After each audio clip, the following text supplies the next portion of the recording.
एक कुर्सी ले ला। बोलिए साथियों, आगे से थोड़ा सा आगे से उधर हो जाइए, महिलाएं भी पीछे है ना। आनंद भाई बैठे देखिए हरियन काहन के फुलवा वाला हरे करवाई दो, फुलवा वाला चार्ज ने उठवा दे। चौकी पर बैठ जाए, सभी लोग चौकी पर 10 मिनट बातचीत हो जाएगा। मूल्यवासी साथियों, ये बड़े ही सौभाग्य की बात है कि माननीय मुक्ति मोर्चा, बहुजन क्रांति मोर्चा के डेलीगेशन कार्यकर्ताओं से हुआ थे। साहब ने बात भी किया और साहब आज उठते ही मेरे घर पे रुके। मैं इंजीनियर हरिशंकर बौद्ध हूँ, मेरे घर पे ही साहब रुके थे। तो साहब ने उठते ही कहा कि अभी इंजीनियर साहब आपके घर केवल चाय पिएंगे और नाश्ते का अरेंजमेंट बोलो तो आनंद जी करेंगे और मैं उनके घर चलूंगा, क्योंकि कल उन्होंने ढेर सारे लोगों को बुलाया था जो हम लोगों से बात नहीं कर पाए। कल अगर मिलते तो साहब आप लोग साहब को माला फूल चढ़ाते और साहब आगे चले जाते। लेकिन आप लोगों का सौभाग्य ये है कि आज साहब आप लोगों के यहाँ आए हैं और आप लोगों से बात भी करेंगे, यानी प्रबोधन भी करेंगे। आप उनके मुखारबिंद से हलिया नहीं जा सके, बरौदा नहीं सब लोग नहीं जा पाते, लेकिन वो चीज वो बात साहब अपने मुखारबिंद से आप लोगों को यहीं पे समझाएंगे, यहीं पे बताएंगे। और हमारी लड़ाई है जो भारत को मुक्त कराने की लड़ाई है, आजादी की जो लड़ाई है, व्यवस्था परिवर्तन की जो लड़ाई है, उसके बारे में साहब आप लोगों को बताएंगे। मानवर मेसराम साहब।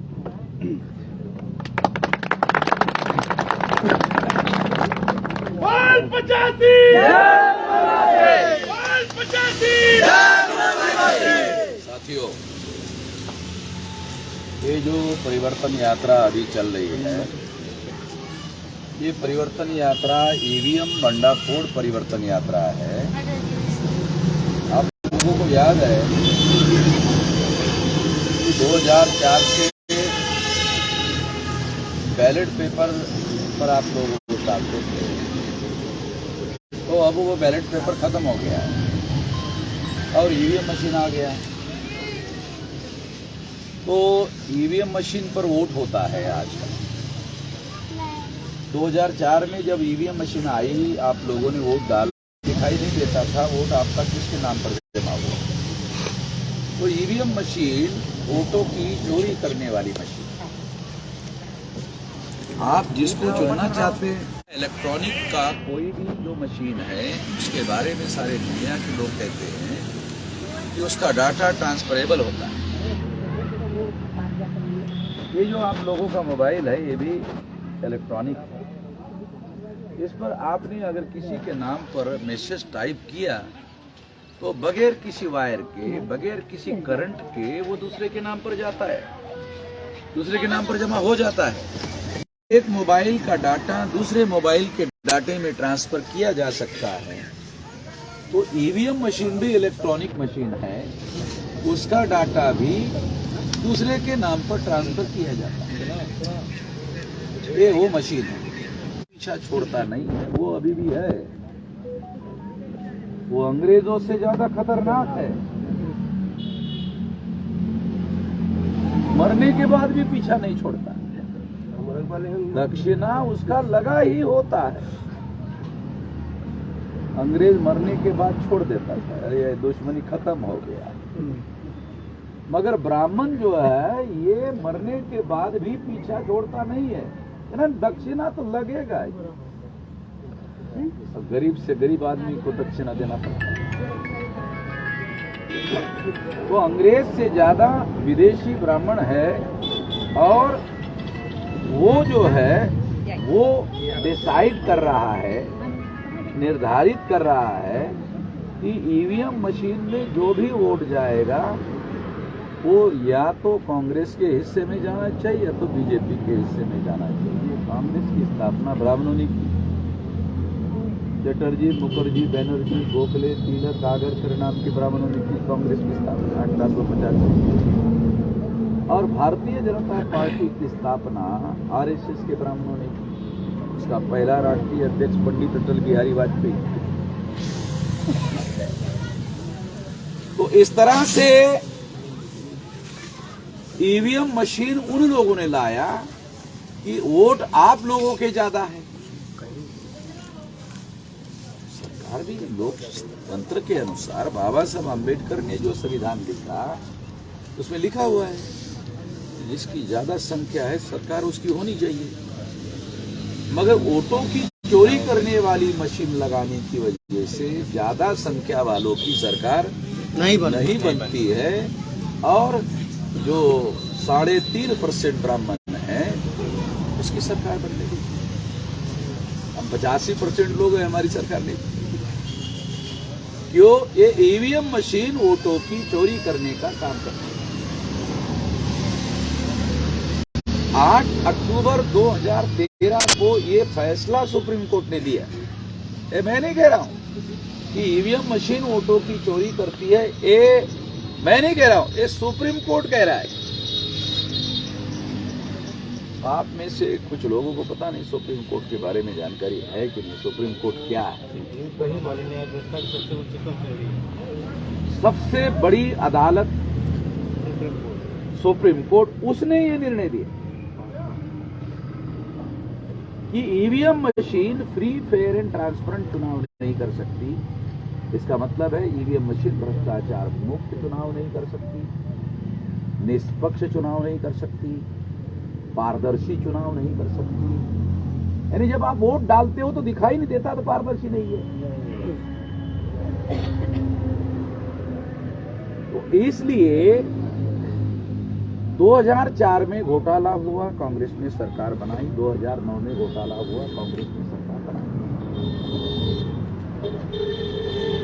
बारे से बीजेपी वालों ने क्या किया?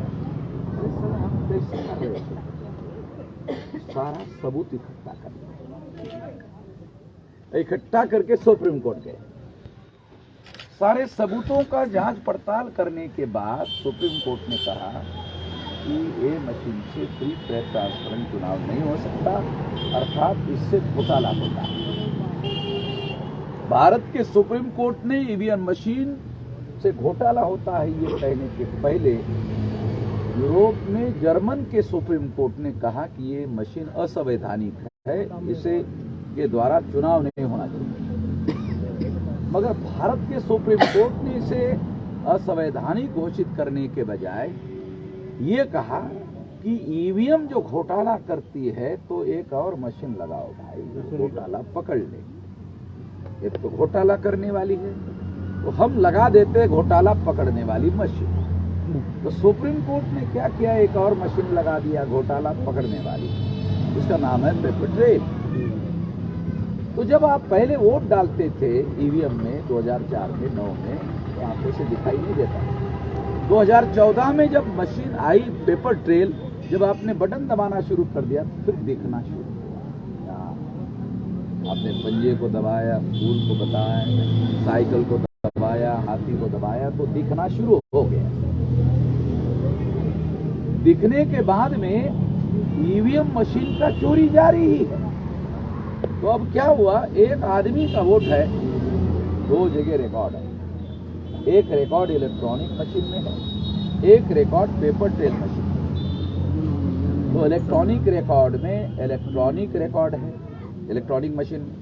तो इलेक्ट्रॉनिक रिकॉर्ड आंखों से दिखाई नहीं देता। इलेक्ट्रॉनिक रिकॉर्ड का भौतिक सबूत नहीं होता, उसका कोई वजन नहीं है, इसलिए वहां से दूसरे के नाम पर ट्रांसफर कर सकते हैं। पहले बैलेट पेपर होता था, आप बैलेट पेपर पर मोहर लगाते थे। जिस किसी पर भी मोहर लगाते थे, जिस पर मोहर लगी हुई होती थी, एक पंजे पर लगी, एक हाथी पर लगी, एक कमल फूल पर लगी, एक साइकिल पर लगी, तो साइकिल वाली हाथी पर ट्रांसफर नहीं हो सकती क्योंकि मोहर लगी है। साइकिल पर मोहर लगी है ना, तो मोहर सबूत है कि नहीं ये तो साइकिल पर लगी है भाई, ये तो साइकिल वाले का है वोट, ये हाथी वाले में कैसे जमा हो सकता है? हाथी वाले पर अगर मोहर लगी है तो हाथी वाले के नाम पर जमा होगा, साइकिल वाले पर मोहर लगी है तो साइकिल वाले पे जमा होगा। साइकिल का वोट हाथी पे जमा नहीं होगा, हाथी का वोट साइकिल के नाम पर जमा नहीं होगा, क्योंकि कागज में एविडेंस है। इलेक्ट्रॉनिक वोटिंग मशीन में किसी प्रकार का कोई एविडेंस नहीं है, कोई फिजिकल एविडेंस नहीं है।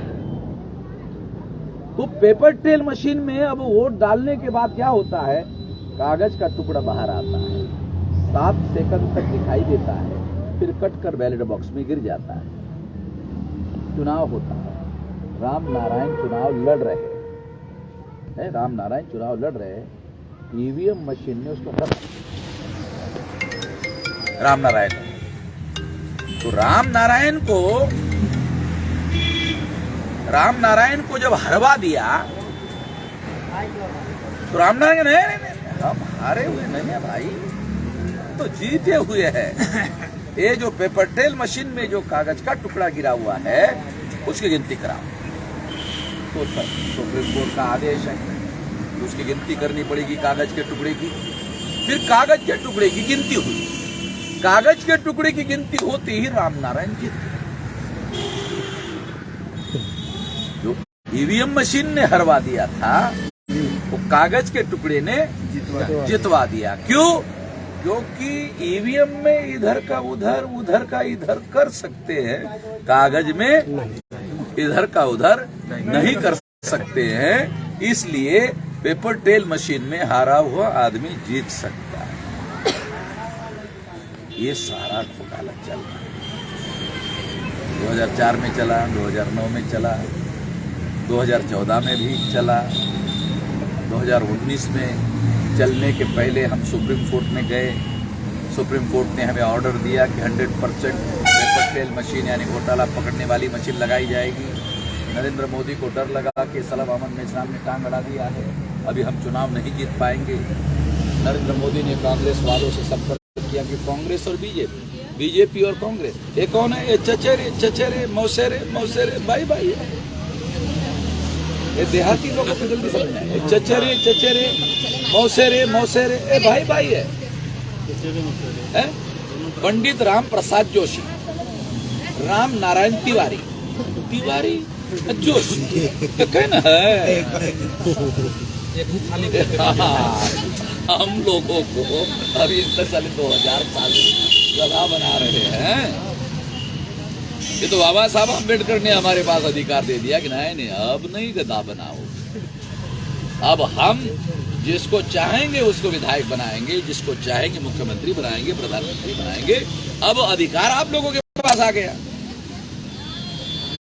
और आप लोगों की संख्या 100 में 85% है, तो विधायक और सांसद तो आपका ही बनना चाहिए।